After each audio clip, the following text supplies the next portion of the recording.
Baik, saudara-saudara yang terkasih, malam hari ini saya akan menyampaikan satu materi, yaitu tentang munculnya sebuah penyelidikan. Saudara yang terkasih, saat ini ada beberapa orang yang sudah mengenal nama Yahweh dan sudah memanggil nama Yesua, tetapi akhirnya mereka tidak lagi mau beribadah, mereka tidak lagi mau memuji Yesua. Alasannya sangat simpel, mereka berkata bahwa Yesua itu hanya sebuah mitos dan Yesua itu tidak ada. Brit Hadasa atau kitab perjanjian baru itu hanyalah rekayasa dan plagiat atau jiplaan dari mitos. Saudaraku yang terkasih, rupa-rupanya di era globalisasi ini, di mana semua orang itu bisa mengakses dunia internet, siapapun, semua informasi-informasi itu masuk dengan mudah. Salah satu yang malam hari ini akan saya soroti adalah dengan munculnya situs yang dibuat tahun 1995 yang lalu oleh seorang sarjana independen perbandingan agama dan mitologi, seorang perempuan yang bernama D.M. Murdoch atau disebut Akharya. Nah, Bapak Ibu yang terkasih, rupa-rupanya situs ini betul-betul menggoncangkan orang-orang Kristen pada umumnya. Judulnya adalah Truth Be Known. Dan situs ini sekarang mulai banyak sekali diakses, bahkan banyak orang yang tertarik. Dan setelah mempelajari situs ini, orang akhirnya mengambil kesimpulan bahwa lebih baik saya ibadah di rumah sendiri saja. Saya tidak akan lagi datang beribadah, karena bagi saya, Yesua itu tidak lebih hanyalah sebuah kisah mitos, dan perjanjian baru atau Brit Hadasa tidak lain hanyalah plagiat atau jiplaan dari mitos tersebut. Kenapa orang bisa berpikir seperti itu, saudara-saudara? Tentu hal ini sangat penting sekali kita ketahui, kenapa kok bisa seperti itu. Ternyata Bapak Ibu yang terkasih, di sana diceritakan tentang adanya dewa-dewa, yaitu Dewa Atis dan Dewa Mitra, itu memiliki identitas yang persis sama dengan Yesus Kristus. Saya menggunakan nama ini karena memang nama ini nanti saudara akan tahu. Kita sudah tidak lagi menggunakan nama Yesus Kristus. Tetapi selama kita berasumsi bahwa Yesua HaMasyiah itu adalah Yesus Kristus tadinya, maka kita akan terbawa arus. Nah, sekarang saya perlu kasih penjelasan, saudara. Kenapa kok sampai orang tidak lagi mau beribadah? Karena rupa-rupanya Dewa Atis dan Dewa Mitra ini memiliki gaya hidup yang persis sama dengan Yesua. Dia lahir dari seorang perawan, dia lahir tanggal 25 Desember, dia disalib, dan dia bangkit kembali pada hari yang ketiga. Bukankah itu sama dengan Yesus Kristus?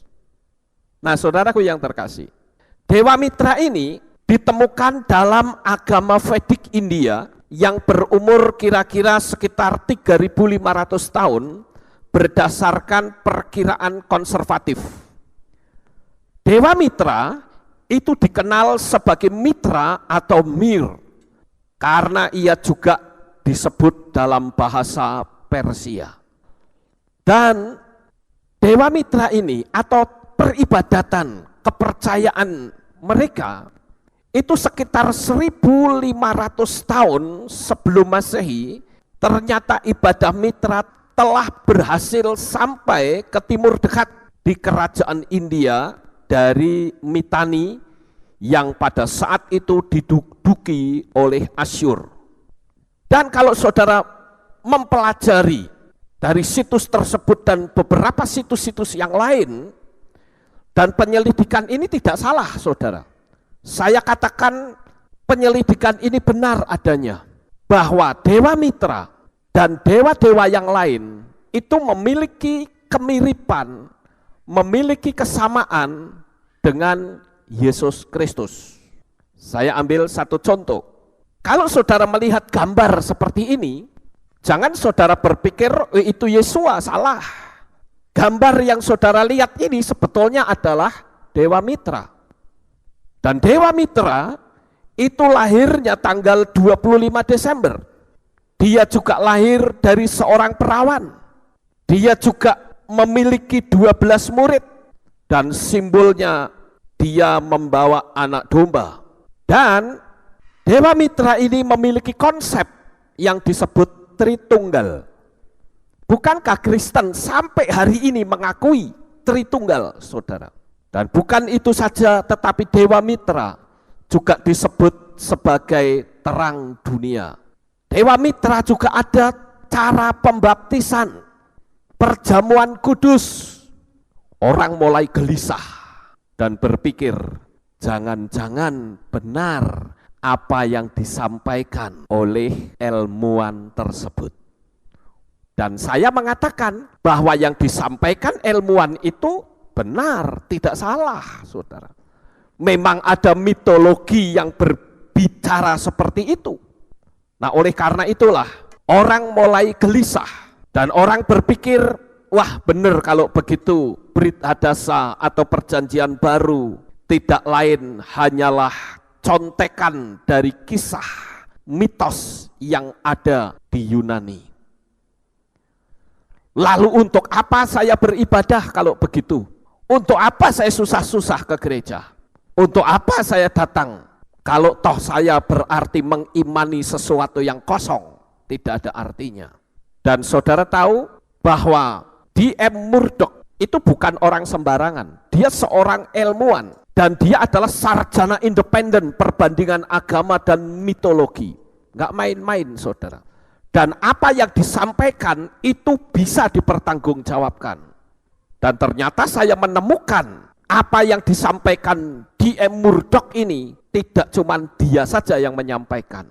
Mulai terbuka bahwa benar Dewa Mitra itu memiliki kemiripan nyaris 100% dengan Yesus Kristus.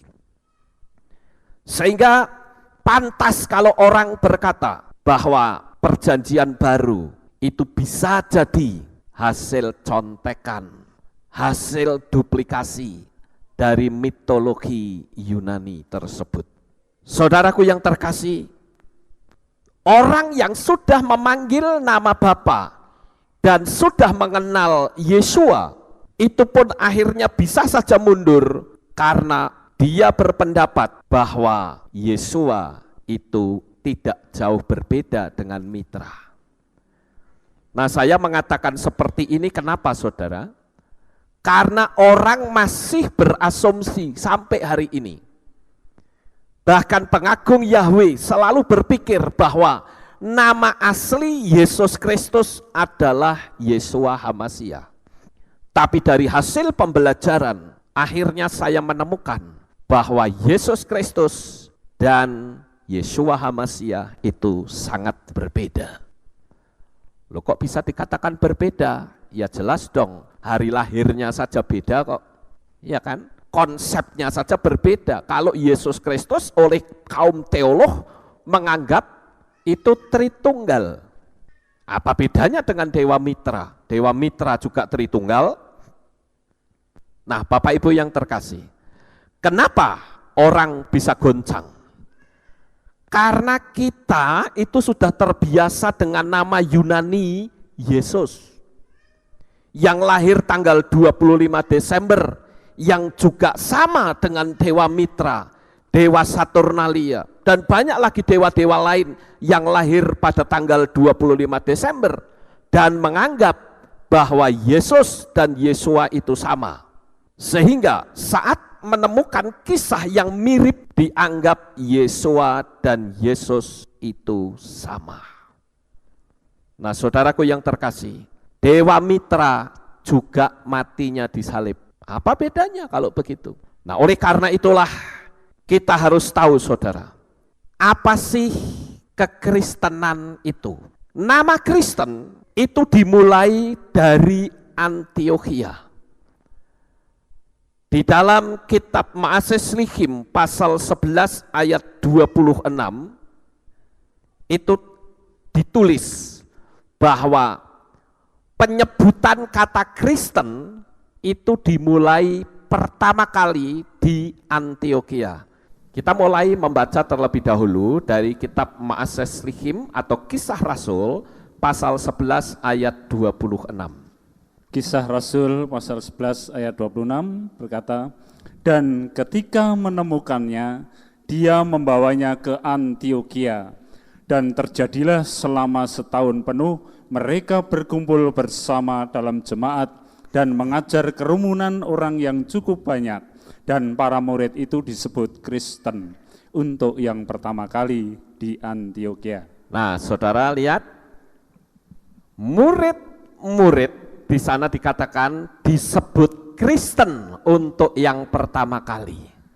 Saudara tahu Kristen itu diambil dari kata apa? Kristus.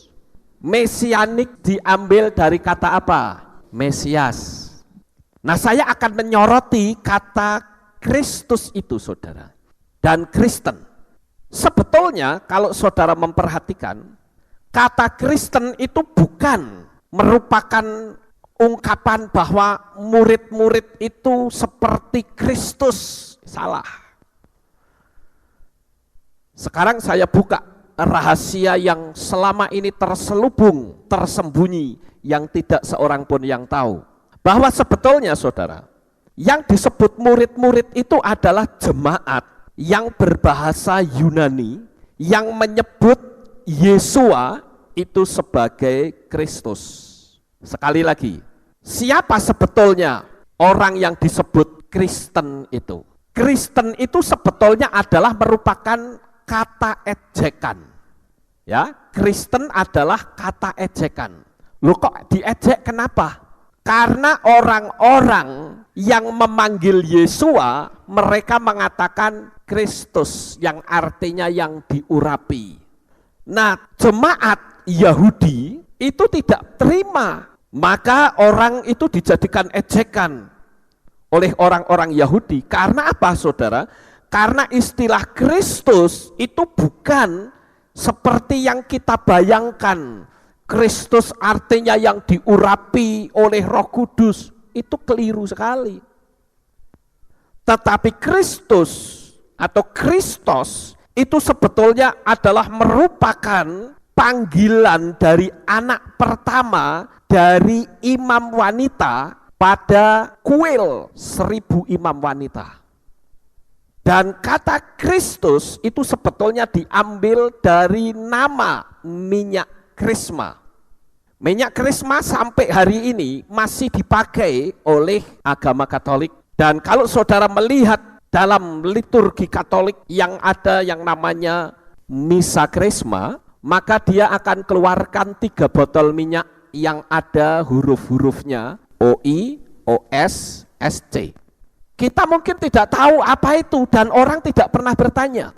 Tetapi sebetulnya SC, OS, dan OI itu memiliki arti. SC itu singkatan dari Sacred Chrisma atau Krisma Suci. Minyak yang digunakan untuk pembaptisan, untuk konsekrasi uskup, dan konfirmasi. Ini minyak yang ditulis SC. Kemudian yang OS itu singkatan Oleum Sanctum. Ini adalah minyak katekumen. yang digunakan untuk pembaptisan dewasa. Kemudian yang OI itu singkatan dari Oleum Infirmorum. Itu adalah minyak yang digunakan untuk penyembuhan dan minyak penyucian. Itu misa krisma, saudara. Kita memang tidak mengenal karena kita sebetulnya punya akar sumber itu ke Ibrani. Tetapi mereka itu Yunani dan mereka menggunakan bahasa Latin.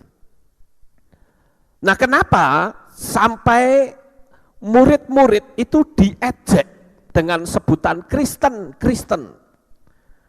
Karena orang Yahudi itu jelas tidak terima kalau Yesua itu disebut Kristus. Karena Kristus pada waktu itu di sekitar Antiokhia itu merupakan penyebutan dari anak imam wanita dari kuil 1000 imam wanita.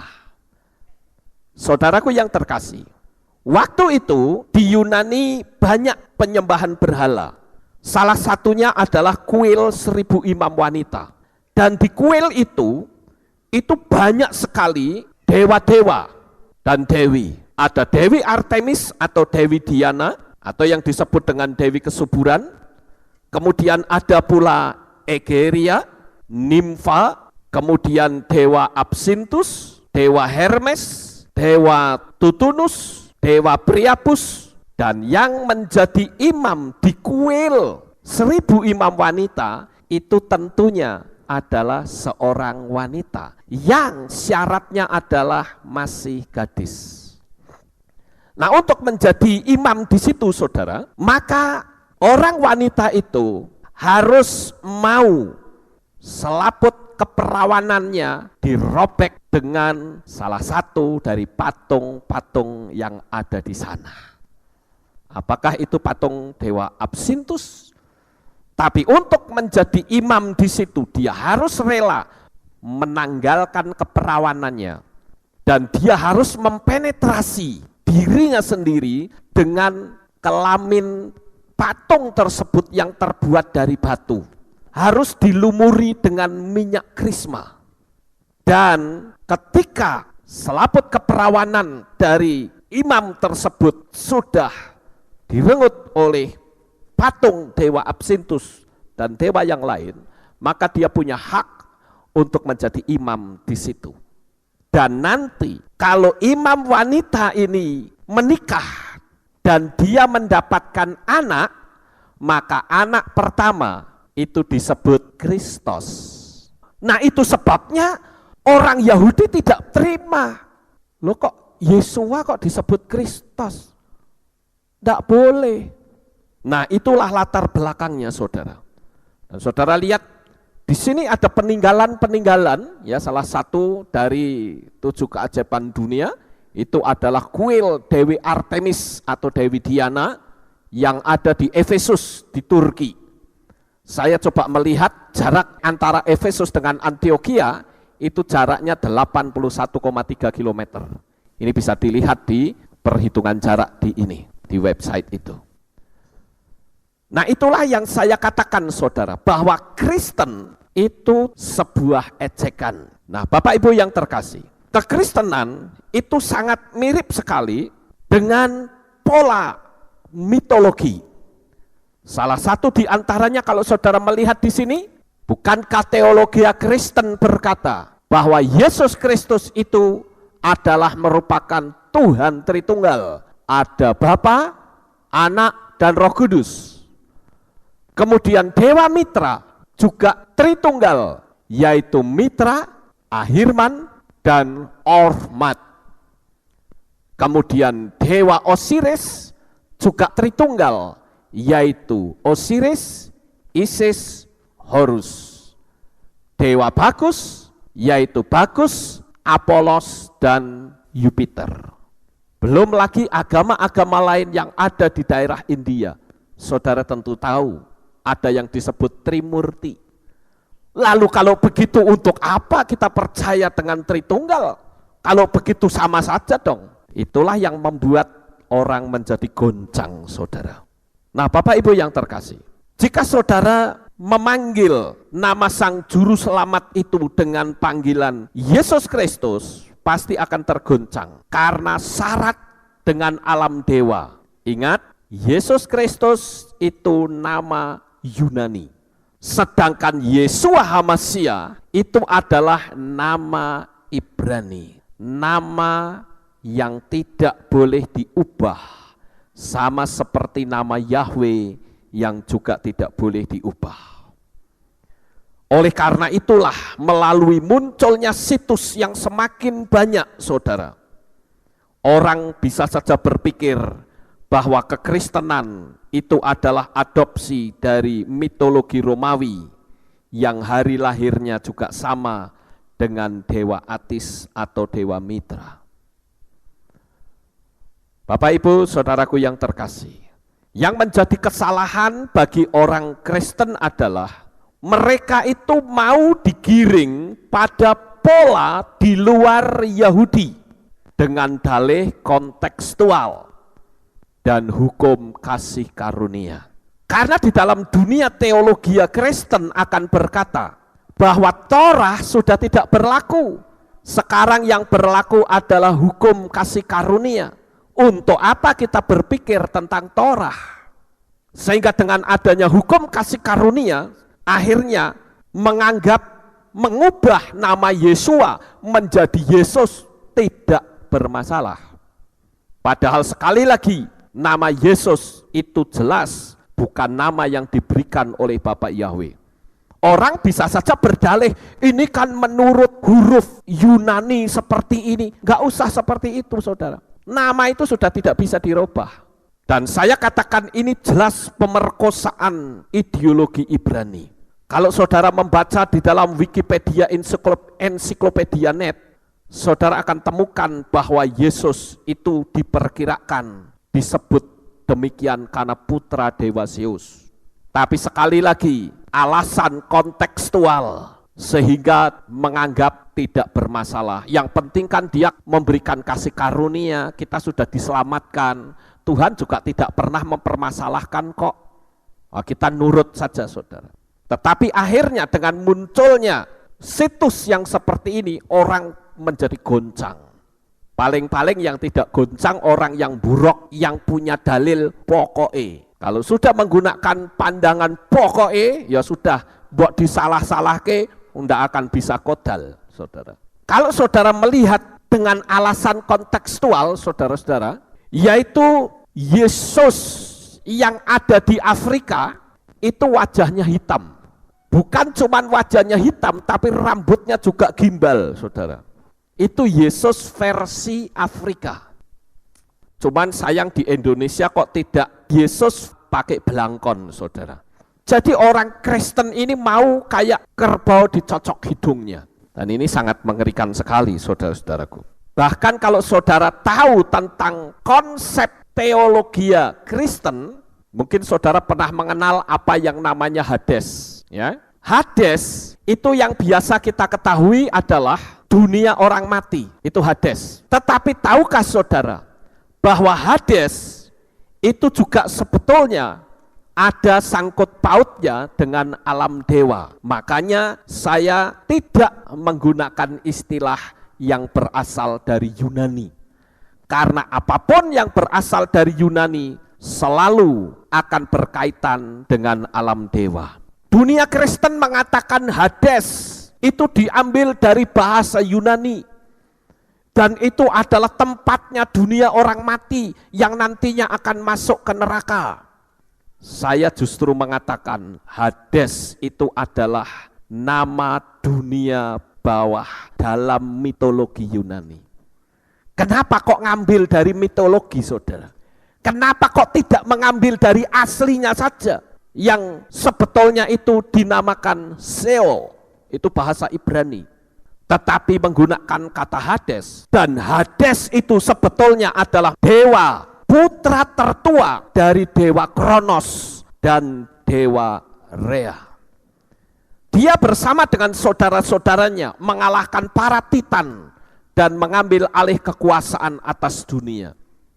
Itu sebabnya saya mengatakan bahwa Kalau kita tahu akar sumber kita dari Ibrani, tapi kita menceng ke Yunani, kita masuk ke alam dewa. Apalagi saudara yang terkasih, di Hades itu ada kisah mitologi bahwa Hades itu dijaga oleh seekor anjing yang berkepala 3 yang bernama Kerberus. Saya berpikir anjing kepalanya 1 saja ramenya tidak karuan saudara. Apalagi anjing kepalanya 3. Ini kan alam dewa, tetapi kenapa kekristenan itu nurut saja? Ya wes enggak apa-apa, enggak bermasalah lah. Yang penting kan Yesus Kristus, yang penting kita sudah dapat kasih karunia. Waduh, ini sangat berbahaya sekali saudara. Jadi sekali lagi saya mengatakan bahwa teologi pola Yunani itu penuh dengan mitologi yang jelas berbeda dengan teologi Ibrani. Bapak Ibu Saudara yang terkasih, lalu yang menjadi pertanyaan bagi kita adalah apa yang akan kita lakukan? Kalau kita tahu bahwa semua itu ada di alam dewa, pasti orang akan sangat terguncang saudara. Dan saya memberitahu bahwa ini adalah perbuatan setan. Sebelum nubuatan itu terjadi, setan sudah mencegat terlebih dahulu 3.500 tahun. Memasukkan ideologi, mitologi. Sehingga ketika nubuatan itu terjadi, kita yang hidup di zaman akhir ini akan menjadi ragu. Benar enggak peristiwa Yesua hidup di dunia ini? Jangan-jangan itu hanya sebuah mitos, ciplaan dari mitologi Yunani. Oleh karena itu ada sebuah pertanyaan. Bagaimana pendapat saudara dengan ditemukannya kisah ini? Apakah kita akan menolak Yesua? Oh, bisa saja terjadi. Nyatanya banyak orang-orang yang sekarang tidak lagi mau memanggil Yesua sebagai Tuhan. Lalu memanggilnya siapa? Memanggilnya Yahweh. Yahweh pun diganti menjadi Hashem dan Adonai, nyimpang lagi. Jadi betapa mengerikannya cara-cara setan untuk membuat manusia itu tidak selamat, saudara. Lalu kalau dipertanyakan bagaimana sikap kita? Sikap yang paling tepat adalah kita kembali ke Torah. Biarkan Torah yang menjawab, karena Torah adalah satu-satunya kitab yang tidak memiliki versi yang kedua. Saudara tahu, orang-orang Yahudi yang disebut Sopherim, yaitu orang-orang yang tukang nulis Torah, dia memiliki konsistensi yang sangat tinggi sekali. Kalau Torah ditulis yang sudah sampai 1 gulung begitu banyak saudara, tetapi dia salah nulis saja, maka seluruh Torah itu dimusnahkan, dikubur saudara. Lalu bagaimana? Kita mungkin akan berkata, kok goblok banget sih orang Yahudi.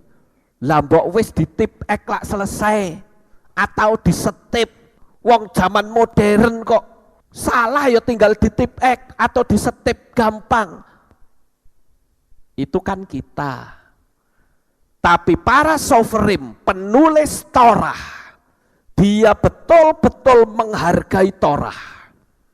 Bahkan ketika dia mau saat menulis dan menemukan nama Yahweh, dia akan cuci tangan terlebih dahulu, membasuh dirinya sendiri. Kemudian dia baru tulis lagi. Ketika 1 kalimat dia tulis, dia akan berdiam diri dan merenungkan. Maka yang disebut dengan Torah Kosher adalah Torah yang ditulis dengan tulisan tangan, dan itu harganya sangat mahal saudara. Sementara orang-orang zaman sekarang dengan mudahnya melecehkan nama Bapa. Mengerikan sekali. Oleh karena itulah Bapak Ibu Saudara yang terkasih, dengan kita kembali ke Torah, maka kita akan menemukan jawaban yang paling tepat. Tetapi sangat disayangkan, dunia kekristenan itu sudah terang-terangan anti Torah. Kalau orang bicara Torah, seolah-olah itu sebuah momok yang mengerikan, yang tidak perlu dihampiri. Tetapi saya mengatakan bahwa datangnya Yesua ke dalam dunia ini yang disebut dengan kasih karunia itu justru datangnya dari Torah. Tanpa Torah tidak mungkin Yesua datang ke dunia ini. Mengapa? Karena dari Torah ada nubuatan-nubuatan tentang Yesua. Oleh karena itu saudara, kalau ada pendeta atau gereja yang menolak Torah, saya justru mengatakan gereja itu atau pendeta tersebut melanggar kebenaran firman.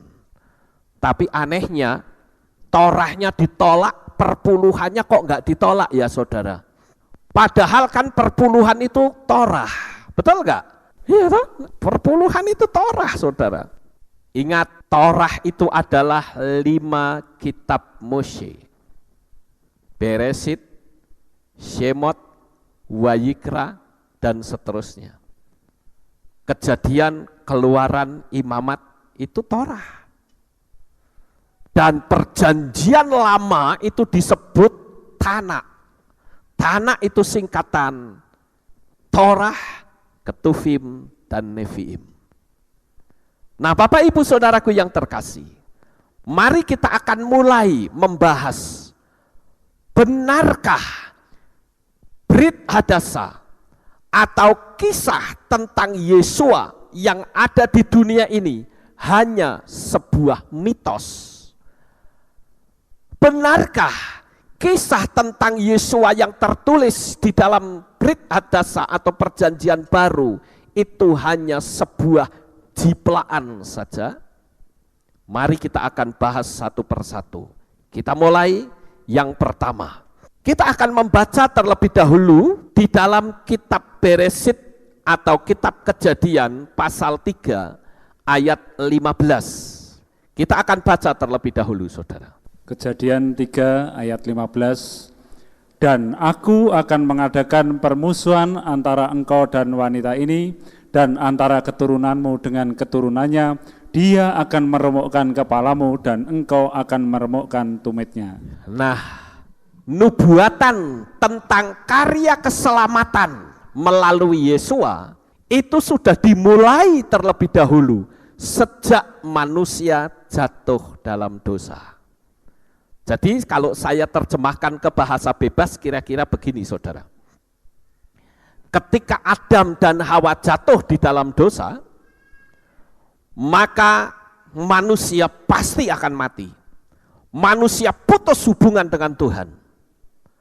Oleh karena itu, agar supaya seluruh dunia ini diselamatkan, maka Bapak Yahweh langsung membuat nubuatan. Dia berkata kepada ular tersebut, kamu sudah mengalahkan perempuan yang bernama Hawa bersama dengan suaminya Adam. Tetapi nanti keturunan dari perempuan ini akan meremukkan kepalamu. Dan itu jelas berbicara tentang Yesua, saudara. Jadi kalau kita tanya kepada Torah, maka Torah memberikan jawaban bahwa sejak manusia jatuh di dalam dosa, Tuhan sudah persiapkan nanti keselamatan. Manusia akan ditutup lagi ketelanjangannya. Itu terbukti ketika Adam dan Hawa kedapatan dirinya telanjang. Dia menyemat daun pohon ara dan dia pakai untuk pakaian. Tapi usaha manusia itu sementara. Pakaian yang terbuat dari daun itu lama-kelamaan rontok. akhirnya Bapak Yahweh sendiri yang memberikan kulit domba. Bukankah itu merupakan satu simbol akan kematian Yesua? Yang kedua, saudara, di dalam kitab Beresit, kalau saudara melihat di sini, ini adalah ayat pertama kitab Beresit atau kitab Kejadian. Beresit bara Elohim et hasyamayim wa et haaretz. Pada mulanya Tuhan menciptakan langit dan bumi. Kata pada mulanya atau Beresit saja itu sudah menceritakan tentang penyalipan Yesua. Baru kata Beresit saja loh saudara. Kalau kita melihat susunan huruf-huruf ini, itu memberikan arti atau menggambarkan kepada kita maksud dari kata-kata tersebut. Sekarang saudara perhatikan di sini. Beresit, bet, res, alef, shin, yot, tau. Kalau dipisah-pisah, bet dan res itu memiliki arti putranya. Kemudian alef itu memiliki arti Elohim atau Tuhan, atau yang awal, atau bisa memiliki arti divine atau sesuatu yang ilahi. Kemudian shin itu artinya untuk menghancurkan. Yod itu artinya tangan atau karyanya. Sementara tau adalah penyalipan. Kenapa? Karena huruf Ibrani kuno itu bentuknya adalah salib yang dikenal dengan Paleo Hebrew. Nah, Bapak Ibu yang terkasih, kata bara, bar, dan alef itu kalau digabung memiliki arti Putra Elohim adalah sang pencipta. Putra Elohim ini siapa? Yesua. Yesua adalah sang pencipta. Makanya Yesua mengatakan di dalam kitab Yohanan kepada orang-orang yang menjadi alasan orang-orang itu membunuh Yesua adalah ketika Yesua berkata, kamu akan mati dalam dosamu kalau kamu tidak percaya bahwa akulah Dia. Kamu akan mati dalam dosamu. Bukankah itu cocok dengan kata Beresit? Dan ternyata tidak hanya sebagai sang putra atau pencipta juga, namun Beresit memiliki arti dari awalnya putra Elohim akan dihancurkan atau dibunuh oleh tangannya sendiri atau oleh karyanya sendiri, yaitu mati di atas kayu salib. Kalau kita menggunakan huruf-huruf Ibrani tadi dalam bentuk lambang, karena huruf Ibrani sebetulnya disebut piktograf. Piktograf diambil dari dua kata, picture dan grafik, atau huruf dalam bentuk gambar. Begitu juga saudara, hal yang ketiga, nama Yahweh juga berbicara tentang penyalipan Yesua. Kata Yod He Waw He itu sudah memiliki arti behold the nail, behold the hand. Lihatlah paku, lihatlah tangan. Atau lihatlah tangan, lihatlah paku. Bapak Ibu Saudara yang terkasih, bukankah ini merupakan gambaran dari Yesua? Kemudian yang paling penting bukan cuma nama sang juru selamat, tetapi konsep keselamatan menurut Torah adalah adanya pengorbanan darah domba. Tanpa adanya pengorbanan tidak mungkin ada pengampunan. Sebentar lagi kita akan merayakan hari raya Yom Kippur. Hari raya Yom Kippur adalah hari raya pengorbanan, di mana orang Yahudi yang melakukan dosa dia akan datang dengan membawa domba, dan domba itu nanti akan ditumpangi tangan oleh imam, dan domba itu diikat dengan tali kermisi di lehernya. Yang satu dilepaskan dan yang satu dikorbankan. Sementara domba yang dilepaskan di padang gurun, dia akan mati di sana, saudara. Dan nanti ketika ketemu atau saat ditemukan orang, domba itu sudah dalam keadaan mati, tali kermisinya sudah berubah menjadi putih. Itu sebabnya di dalam kitab suci dikatakan, sekalipun dosamu merah seperti kermisi, akan menjadi putih seperti salju. Bapak Ibu Saudara yang terkasih, tanpa pengorbanan darah, tidak mungkin manusia diselamatkan. Darah domba itu nanti dipercikkan ke dalam mezbah. Disitulah pengampunan terjadi. Itulah konsep Torah.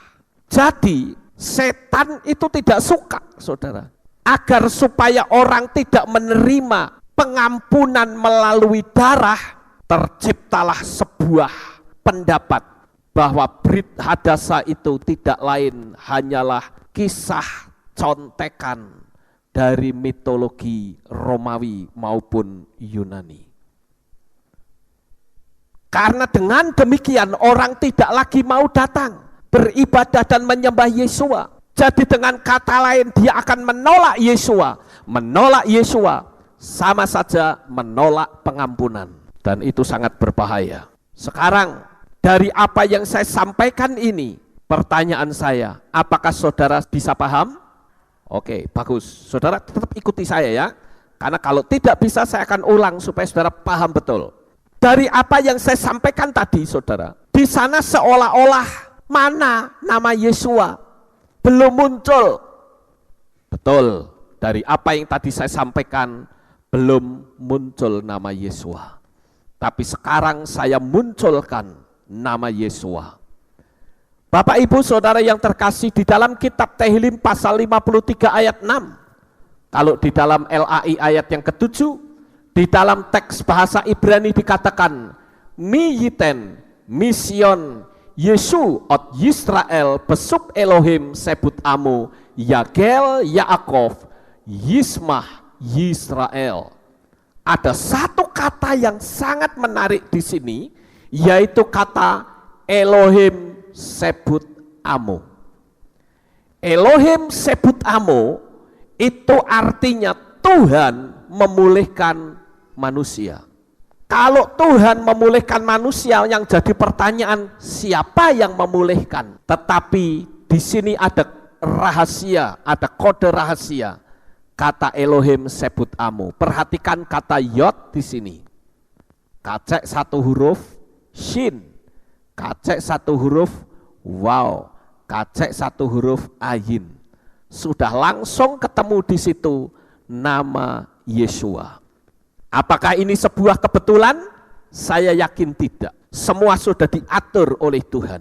Bahkan ketika Yesua disalib, di sana pun tertulis nama Yahweh.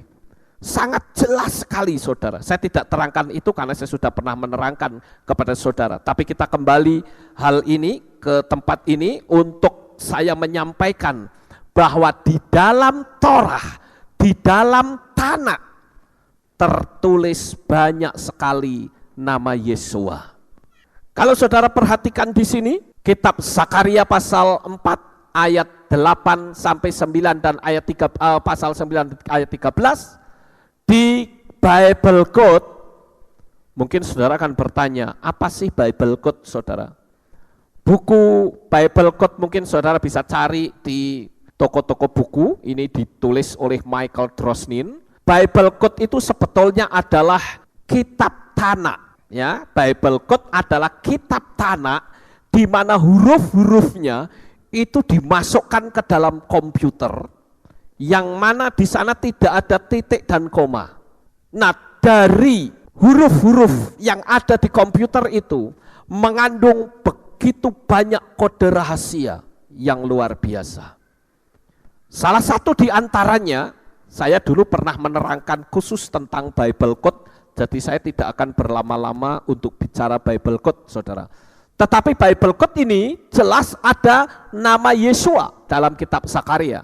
Saudara lihat di sini, Yod, Shin, Wo, Ayin. Kemudian juga di sini di kitab Yesaya 51 dan Yesaya 53 juga terdapat nama Yesua. Kemudian kitab Maleakhi pasal 3 ayat 1 sampai 19 juga terdapat nama Yesua. Jadi di sini kita sudah melihat, memiliki satu pemikiran bahwa konsep Torah tentang keselamatan harus melalui darah. Dan kita ketemu tentang nama yang menjadi korban itu, yaitulah Yesua.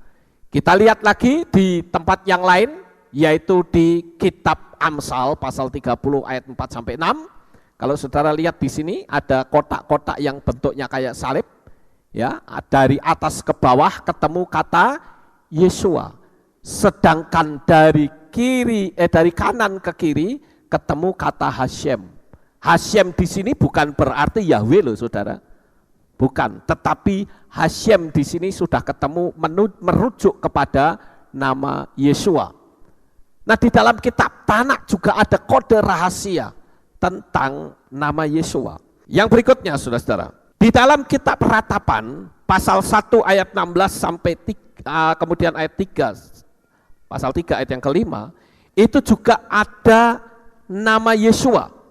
Saudara lihat dari atas ke bawah, nama ini muncul lagi saudara. Kemudian kalau saya urutkan lagi, maka kita akan menemukan banyak daftar tentang nama Yesua. Di dalam kitab Bilangan sangat banyak sekali kode-kode yang menunjukkan bahwa itu adalah Yesua. Ya, di kitab Bilangan pasal 5 ayat 15 dan seterusnya ada kata Yesua Hamasya. Kemudian pasal 11 ada kata Ben Elohim, ya. Kemudian yang di bawahnya Mim Yahweh. Kemudian ada lagi kata come from God, one like a son of man, descendant of David. Jadi semua mengarah kepada Yesua saudara-saudara. Oleh karena itu saya memiliki kesimpulan, perhatikan baik-baik caption ini. Di dalam Torah, saat manusia jatuh di dalam dosa, Tuhan ingin menyelamatkan manusia. Dia sudah menubuatkan tentang karya keselamatan. Tetapi saudara, sebelum nubuatan itu sampai di sini, dicegat terlebih dahulu oleh dunia setan, dan muncullah Mitra yang lahir tanggal 25 Desember, memiliki 12 murid. Dia juga melakukan banyak mujizat, mati pada hari yang ketiga dia bangkit kembali, dan memiliki hari ibadah hari Minggu. Dicegat terlebih dahulu di sini. Dan kita yang ada di zaman sekarang, kita jadi kebingungan saudara. Akhirnya apa?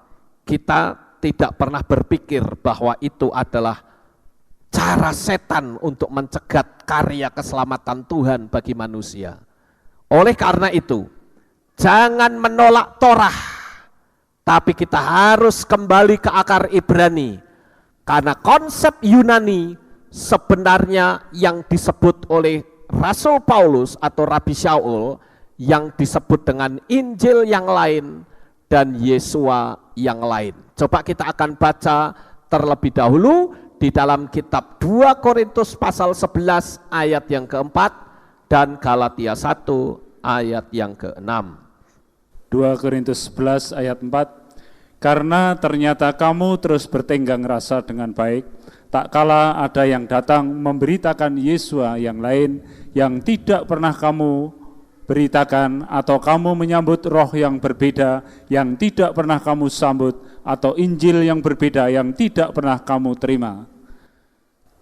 Kemudian Galatia 1 ayat 6, aku heran bahwa demikian cepat kamu berpindah dari Dia yang telah memanggil kamu ke dalam anugerah Hamasya kepada Injil yang berbeda. Nah, saudara lihat di situ.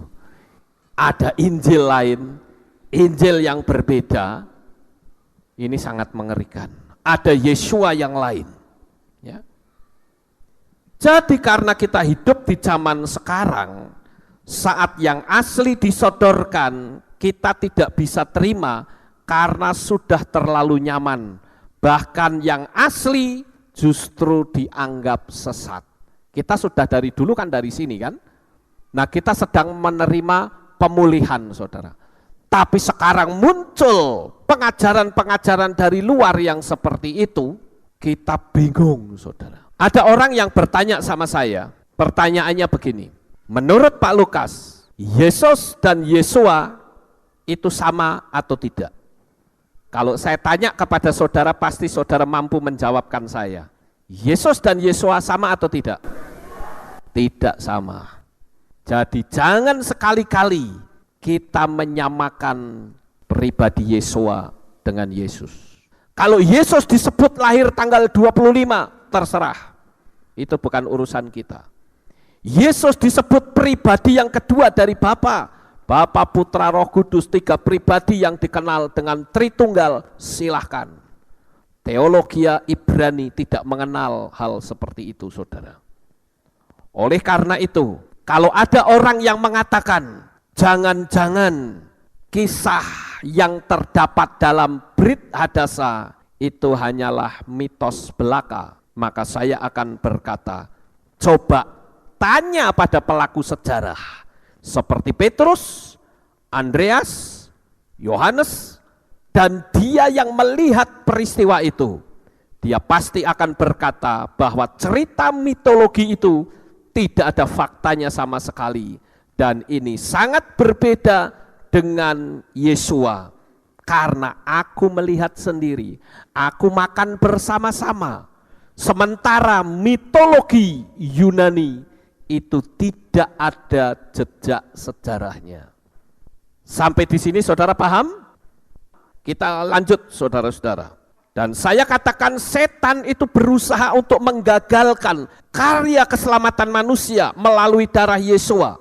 Dengan munculnya mitologi bangsa-bangsa penyembah berhala. Dan agar orang menjadi ragu. Sehingga orang akan mempertanyakan, jangan-jangan kepercayaanku hanyalah sebuah mitologi belaka. Jangan-jangan saya mengimani sesuatu yang kosong. Tetapi kembali lagi saya katakan, coba tanya kepada pelaku sejarah. Tanya pada Petrus, tanya pada Andreas, tanya pada jemaat mula-mula yang mengalami penganiayaan besar-besaran. Saudaraku yang terkasih, kenapa mereka rela dianiaya? Kepada siapa mereka mengimani? Jadi, saudara bisa membandingkan kalau saya katakan bahwa setan mencegat kisah ini. Kisah tentang penyelamatan melalui darah Yesua dicegat 3000 tahun sebelumnya. Atau 3500 tahun sebelumnya. Agar manusia menjadi bingung, confused, bingung. Aku tidak tahu apa yang harus aku lakukan. Itu saya bisa membandingkan saat Moshe atau Musa mengajak bangsa Israel keluar dari Mesir. Musa mendatangi Fir'aun. Dia berkata, biarkan umatku pergi. Apakah Fir'aun mengizinkan? Tidak. Kalau kamu tidak mau mengizinkan bahwa aku itu betul-betul datang dari Bapak Yahweh, lihat, dia ambil tongkat, ditaruh ke bawah, tongkatnya jadi ular. Untuk sementara Fir'aun terkejut, tapi keterkejutan Fir'aun hanya sebentar saja. Lalu dia katakan, stop, hei ahli sihir, buat hal yang sama. Ahli sihir bisa nggak bikin hal yang sama? Bisa saja. Sehingga orang menjadi bingung, jemaat Israel bingung. Untuk apa saya ikut Moshe, sedangkan ahli sihir juga bisa melakukan? Apa bedanya? Orang jadi bingung, saudara. Karena setan memang paling senang membuat manusia itu jadi bingung. Oleh karena itulah Bapak Ibu Saudara, saya sering mengatakan bahwa setan itu selalu menduplikasi. Dia selalu ingin menjegal karya Tuhan. Bahkan sampai Yesua mau dibunuh, menyerahkan dirinya pun terus berusaha untuk dijegal oleh setan. Ini adalah sekedar perbandingan bahwa setan itu selalu bersikap demikian. Yang kedua, dulu orang Israel bikin lembu emas dan mengatakan bahwa ini adalah Tuhan yang membawa kamu keluar dari Mesir. Nanti kita akan baca di dalam kitab Shemot pasal 32 ayat 4 sampai 5. Lalu pertanyaannya, apakah dengan munculnya Tuhan yang palsu berarti Yahweh disebut lembu emas? Jelas tidak. Coba kita baca terlebih dahulu Shemot 32 ayat 4 dan 5. Keluaran 32 ayat 4 dan 5. Lalu ia mengambil dari tangan mereka dan membentuknya dengan penatah, dan dia membuat seekor anak lembu tuangan. Maka berkatalah mereka, inilah ilahmu hai Israel, yang telah membawa engkau keluar dari tanah Mesir. Dan Harun melihat, dan dia mendirikan sebuah mezbah di depannya, dan Harun pun berseru dan berkata, esok pagi hari raya bagi Yahweh. Nah, saya akan ceritakan dengan bahasa saya yang lebih mudah. Waktu itu Mose naik ke Gunung Sinai. Saudara tahu bangsa Israel itu berkemah di bawahnya. Bagi saudara yang kemarin ke Israel pasti bisa membayangkan bagaimana bangsa Israel yang berkemah di bawah. Udara di daerah Gunung Sinai itu dinginnya minta ampun, saudara. Kalau siang panasnya juga minta ampun. Waktu itu Mose naik ke Gunung Sinai. 1 hari, 2 hari gak turun-turun. Orang akan mikir, wah jangan-jangan Mose mati di atas gunung. Lalu mereka merasa seperti domba yang tidak bergembala. Lalu orang-orang dari bangsa lain yang ikut keluar, mereka memberikan pengaruh yang besar. Mereka mendesak bangsa Israel untuk membuat lembu emas. Mana Tuhanmu? Harun didesak. Akhirnya Harun kalah, saudara. Ya inilah orang yang tidak konsisten, saudara. Begitu dia ada di komunitas yang berlawanan, dia tidak bisa menunjukkan imannya. Saya dari dulu sejak saya mengerti nama Yesua dan memberitahu dari mimbar ini, tidak lagi boleh menyebut nama Yesus Kristus untuk dimuliakan. Saya tetap konsisten. Saya khotbah di gereja manapun.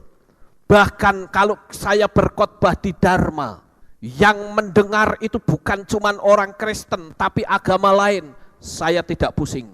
Saya akan tetap memanggil Yahweh dan Yesua. Tapi sungguh disayangkan kalau ada orang yang sudah mengenal Bapak Yahweh karena dia berkhotbah di tempat yang belum nama Yesua disampaikan. Orang Jawa bilang kalah awune, kalah wibawa, saudara. Sehingga apa? Melegalkan cara dengan memanggil nama yang salah.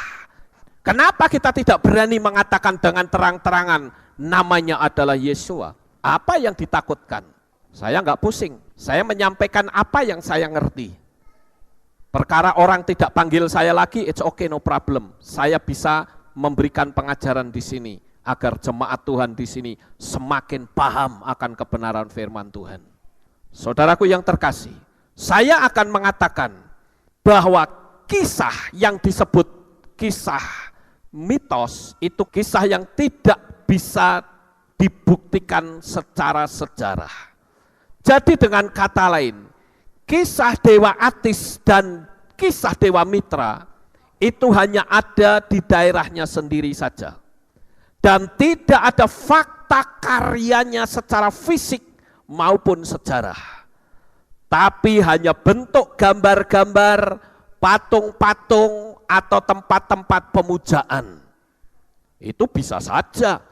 Kalau orang mau menyembah setan, dia bikin tempat ibadah, bisa saja. Tapi karya dari si setan itu tidak pernah ada, saudara. Itu namanya mitos, itu hanya sebuah dongeng. Semua daerah punya kisah sendiri-sendiri yang berbeda-beda. Saya ambil satu contoh misalnya, saudara tahu ini gambar siapa? Siapa ini? Kok tahu? Saudara pernah lihat Nyai Roro Kidul? Pernah? Di mana? Ini ya bener ya. Sekarang pinter-pinter ya jemaat ya. Ya. Jadi kalau ditanya saudara pernah lihat Nyai Roro Kidul, jangan ngomong belum. Sudah, di mana? Lah itu, gambarnya ada kok. Ya, pinter, bagus ya. Ini kan sebuah mitos saudara, yang tidak bisa dibuktikan. Karyanya apa di dunia ini? Enggak ada jejak sejarahnya, enggak ada. Begitu juga ini. Ini gambar apa? Kolo ijo, buto ijo saudara. Dan cerita tentang buto atau raksasa itu di dalam kitab kita ada enggak? Ada enggak? Ada. Yang disebut Nephilim itu kan raksasa yang tingginya 7,5 meter. Dan itu bisa dibuktikan dengan penemuan-penemuan arkeologi. Sementara kolo ijo enggak ada, enggak bisa dibuktikan. Itulah yang disebut mitos. Sekarang pertanyaannya, sampai di sini saudara paham? Oke, lanjut. Yang berikutnya, fakta penyaliban di Bukit Golgota itu sampai hari ini masih ada. Faktanya ada. Tempat penyalibannya. Bahkan saudara yang terkasih, kalau kita melihat adanya gempa yang meretakkan bukit batu juga masih bisa dilihat sampai sekarang. Beberapa waktu yang lalu dunia arkeologi digemparkan dengan penemuan The Ark of the Covenant atau tabut perjanjian. Dan saudara tahu penemuan tabut perjanjian itu persis di bawahnya salib Yesua. Dan konsep ini adalah konsep Torah, di mana pengampunan itu harus ada pemercikan darah. Saya tidak akan menceritakan tentang hal ini karena saya sudah menyampaikannya dan sudah saya unggah di YouTube. Tetapi ketika tabut perjanjian ini ada di bawah dan ketika Yesua mati, darahnya ngocor ke bawah. Dan ingat pada waktu itu terjadi gempa bumi dan bukit itu retak ya. Maka darah Yesua itu ngocor dan netes sampai ke tabut perjanjian. Konsepnya persis seperti Torah. Pengampunan itu terjadi ketika darah domba itu dipercikkan di tabut perjanjian. Pengampunan terjadi. Dalam konsep perjanjian lama, pengampunan melalui darah domba hanya kepada orang Israel. Tetapi darah Yesua HaMasyiah ketika dia netes sampai ke tabut perjanjian, maka pengampunan itu tidak cuma untuk bangsa Israel, tapi seluruh dunia termasuk saudara dan saya. Itulah kehebatan darah Yesua. Makanya saya katakan, dengan kita kembali ke Torah, kita akan ngerti konsep keselamatan itu yang sebenarnya. Yang berikutnya, nubuatan Yesua tentang hancurnya bait suci itu digenapi pada tahun 70 oleh Jenderal Titus yang juga bisa dilihat sampai sekarang. Coba kita akan baca di dalam kitab Matiyahu atau kitab Matius pasal 24 ayat yang kedua. Matius 24 ayat yang kedua. Namun Yesua berkata kepada mereka, "Tidakkah kamu melihat semuanya ini? Sesungguhnya aku berkata kepadamu, sekali-sekali di sini tidak akan dibiarkan batu di atas batu yang sama sekali tidak akan diruntuhkan." Nah, Bapak Ibu yang terkasih, saya akan ceritakan kembali dalam bahasa yang saudara mudah mengerti. Waktu itu Yesua sedang berbicara kepada ahli Taurat dan orang Farisi. Yesua katakan, "Rombak bait suci ini dan dalam 3 hari aku akan membangunnya kembali." Ahli Taurat berkata apa? Dia katakan, engkau akan membangunnya dalam 3 hari, kami membangun 40 tahun lamanya. Dia tidak tahu bahwa Yesua sedang berbicara itu untuk dirinya sendiri. Tapi ahli Taurat dan orang Farisi membanggakan bait suci yang megah, yang mewah dengan ornamen-ornamen yang hebat. Tapi Yesua mengatakan, kau lihat bahwa batu tidak akan bertumpuk di atas batu yang lain. Ketika orang Yahudi membanggakan bait sucinya, Yesua katakan, apa yang kau banggakan akan runtuh, tidak ada batu yang masih berdiri di atas batu yang lain. Ucapan Yesua itu digenapi, saudara. Ketika tahun 70 terjadi invasi besar-besaran dari Romawi, Jenderal Titus masuk ke Yerusalem dan kota Yerusalem dibakar habis. Bukan cuma kota Yerusalem, tapi bait suci yang menjadi kebanggaan orang-orang Yahudi ikut dibakar. Itu sebabnya ada peristiwa Tisha B'Av. Kemarin pada tanggal 5 Agustus kita merayakan peringatan Tisha B'Av. Orang Kristen tidak tahu hal ini, saudara. Tapi kita yang mengakar kepada Ibrani, kita tahu bahwa perayaan Tisha B'Av itu adalah perayaan memperingati terbakarnya bait suci. Runtuhnya bait suci. Dan setiap tanggal 9 bulan Av, selalu ada roh maut yang mendekati bangsa Israel. Dan itu membuktikan bahwa apa yang diucapkan Yesua itu betul-betul nyata. Jadi Yesua betul-betul ada di dalam dunia ini. Bukan mitos, saudara. Tidak jiplak, tidak sama sekali. Kemudian kita lihat yang berikutnya, saudara-saudara. Yesua itu selalu ucapannya merujuk pada Torah. Sedangkan Dewa Mitra tidak tahu menau tentang Torah. Jadi sekalipun nampaknya mirip, tapi kalau yang palsu akan ketahuan juga. Jangan sampai kita berpikir, oh itu Brit Hadasa palsu. Tidak bisa. Kalau palsu berarti Tisha B'Av tidak akan ada. Kenapa? Karena itu adalah merupakan hasil dari ucapan Yesua. Saudaraku yang terkasih, sekali lagi saya katakan bahwa Yesua itu selalu merujuk pada Torah. Perhatikan gambar ini, saudara. Kenapa Yesua mengobrak-abrik orang yang jualan di depan bait suci? Karena pola Torah adalah, sekali lagi, pengampunan itu harus memercikkan darah. Ada orang yang berbuat dosa, dia minta diampuni, dia mesti cari domba, dia cari burung tekukur, atau dia cari lembu. Dan untuk mendapatkan binatang itu tidak mudah, karena binatang nanti ketika diserahkan imam akan dilihat binatangnya, ini sesuai klasifikasi atau tidak. Kalau tidak sesuai klasifikasi, didis, tidak bisa diterima. Dosamu belum diampuni. Jadi orang akan bersusah payah mencari baik domba maupun lembu. Tetapi kali ini pedagang-pedagang melakukan kolusi dengan ahli Taurat dan orang Farisi.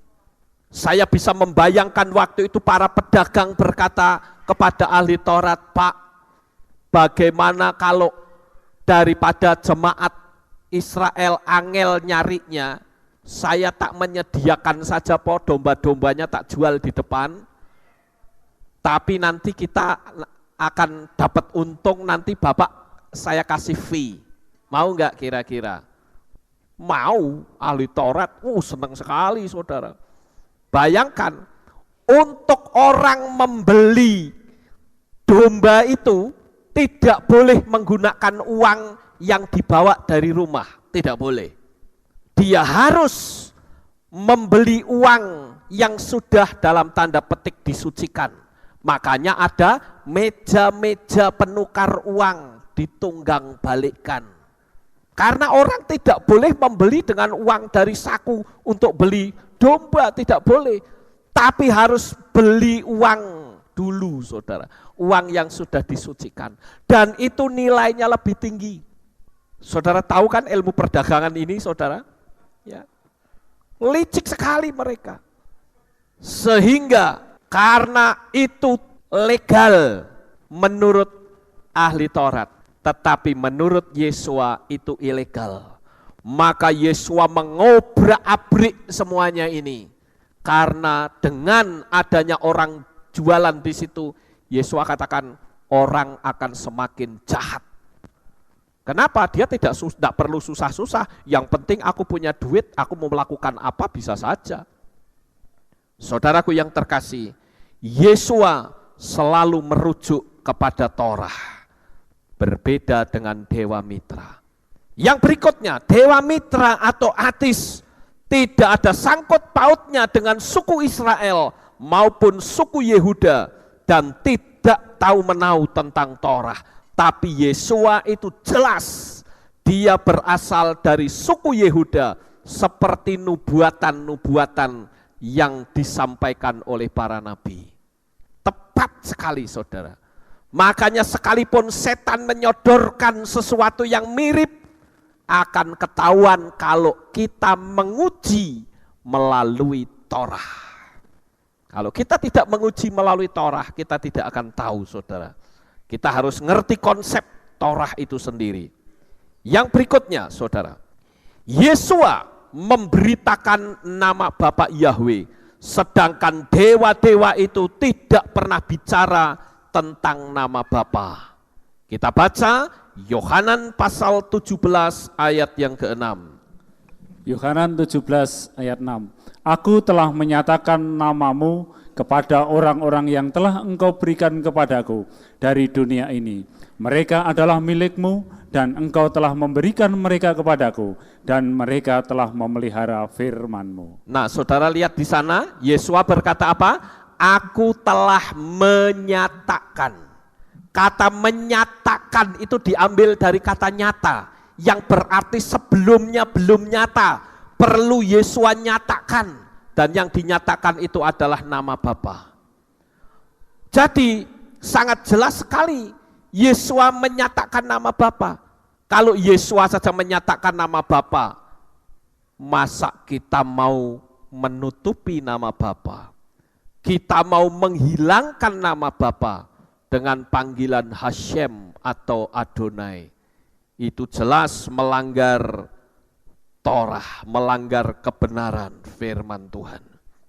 Yang berikutnya, Yesus Dewa Mitra Atis itu lahirnya tanggal 25 Desember, sedangkan Yesua itu lahir tanggal 15 bulan Tisri. Mungkin saudara akan bertanya, kok ngerti? Emangnya di kitab suci ditulis jelas-jelas 15 Tisri? Oh, kalau saudara yang berpandangan dan berpikir Yahudi, saudara akan gampang untuk menemukannya. Yaitu apa? Yesua disunat pada hari ke-8. Pada perayaan Sukot, hari ke-8 adalah penutupan Sukot yang disebut dengan Simkat Torah. Jadi apapun, sekalipun mirip, ya, dia lahir dari perawan, dia lahir tanggal 25, dia memiliki 12 murid dan sebagainya, tapi tetap tidak akan sama dengan Yesua. Saya ambil contoh, di seputar perayaan Natal tanggal 25 saja, ada satu tokoh yang disenangi oleh banyak anak-anak, yaitu Sinterklas. Bahkan saya sering melihat ada orang-orang yang sudah percaya Bapak Yahweh senang foto bareng sama Sinterklas, saudara. Kalau di mal-mal begitu ada Sinterklas, foto bangga sama Sinterklas. Itu kan tokoh fiktif, mitologi. Banyak sekali penyimpangan-penyimpangan yang terjadi. Makanya tidak heran kalau ada karikatur yang menanyakan, where are you in the Bible? Kamu di mana di kitab suci? Nggak ada. Kok orang kok ya seneng, saudara. Kalau saudara perhatikan dalam kisah ini, ada satu kejanggalan yang harus kita cermati, yaitu kalau Dewa Atis dan Dewa Mitra yang katanya lahir tanggal 25 Desember, bukankah ini aneh? Kenapa? Bukankah dikatakan dalam mitologi bahwa dia sudah ada 3.500 tahun sebelum Masehi, sedangkan tanggal 25 Desember adalah merupakan penanggalan Masehi atau Gregorian, dan saat Dewa Mitra lahir, penanggalan Gregorian belum ada. Dan ini satu hal yang harus kita cermati. Jangan kita main telan mentah-mentah. Dikatakan Mitra lahir tanggal 25 Desember, kita terima begitu saja. Loh, kalau dia lahir tanggal 25 Desember, logikanya belum ada 3.500 tahun sebelumnya. Tetapi dalam mitologi sekali lagi kan dikatakan bahwa dia lahir 3.500 tahun dan penanggalan Gregorian pada waktu itu belum ada. Nah, ini yang harus kita cermati, saudara. Jangan kita dengan mudah menelan mentah-mentah. Yesus disebut lahirnya tanggal 25 Desember, beda dengan Yesua. Dan ini kalau saya ngomong seperti ini, mungkin orang yang sudah ngerti akan ngomong gini, enggak, Yesus itu lahirnya enggak tanggal 25. Kalau ditanya, Jok lahirnya kapan? Orang enggak tahu. Loh kok kamu sudah ngerti Yesua tidak lahir tanggal 25, kok kamu tetap merayakan? Ya kan sudah tradisi. Ini pola Yunani kayak gitu, saudara. Pola Yunani itu memperkosa kebenaran. Kalau kita sudah ngerti, kita harus melakukan kebenaran itu. Kita nggak perlu takut, saudara. Kenapa pemimpin gereja kok malah takut sama jemaatnya? Jemaat lari ya biar saja. Nanti giliran waktu yang akan menunjukkan kebenaran itu sendiri. Karena kebenaran yang akan membela orang yang mau berpegang kepadanya. Amin. Yang berikutnya, terjadinya penganiayaan jemaat mula-mula oleh Kaisar Nero merupakan peristiwa sejarah yang benar-benar nyata atas orang-orang yang percaya kepada Yesua. Saudara tahu, adanya penganiayaan yang hebat seperti ini. Ya, orang diadu dengan singa, dipertontonkan. Kalau saudara pergi ke Bet-Shean, ya jalur kita kemarin tidak ke sana, ya, tapi kalau saudara pergi ke Bet-Shean, saudara akan temukan ada satu arena yang dipakai untuk manusia diadu dengan singa. Lubang singanya pun masih ada sampai sekarang. Lalu yang jadi pertanyaan, mereka kok rela dimakan singa? Lalu mereka beriman kepada siapa? Apakah beriman kepada mitos? Tidak, saudara. Karena dia melihat sendiri, itu jemaat mula-mula. Bagaimana mereka melihat karya Yesua. Bagaimana mereka melihat Yesua mati dan bangkit pada hari yang ketiga. Jejak sejarahnya bisa dibuktikan. Yang berikutnya adalah Petrus yang mati terbalik, disalib terbalik, saudara. Dan para martir yang mati dalam kurun waktu yang sangat dekat dengan zaman Yesua. Mereka tidak ragu karena mereka tahu persis peristiwanya juga tidak lama. Ada satu buku yang cukup menarik, ya judulnya adalah 12 Kaisar. Itu berisi tentang catatan terlengkap tentang kejayaan dan kekejaman 12 Kaisar Romawi. Ini sangat mengerikan, saudara. Mengapa orang-orang atau kaisar-kaisar ini sampai membunuh orang-orang percaya? Karena mereka tahu bahwa itu adalah cara setan untuk membuat orang takut, menyangkali Tuhan. Kemudian yang berikutnya,